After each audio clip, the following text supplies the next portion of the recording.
trabaho is trabaho. Trabaho nila, alam nila. So, respect really ito. Wala nang pilitan na respetuhan lang. Anyway,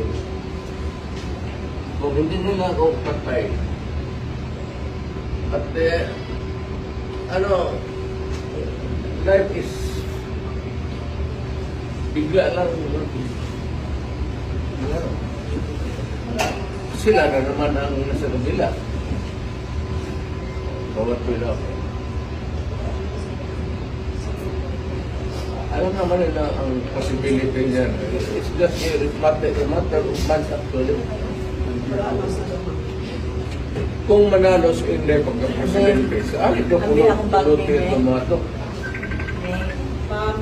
Ubos ito. Iya, kailangan si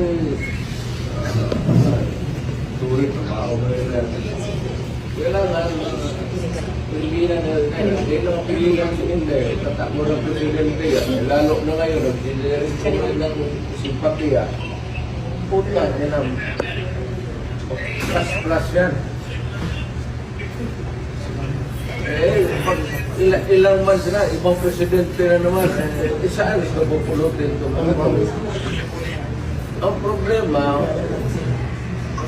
katrabaho lang ito, happen to be, ako, naiintindihan ko. Kaya, sinabi ko, this madness has to end.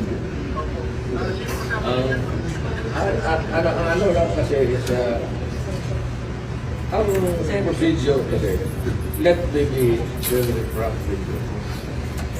When you are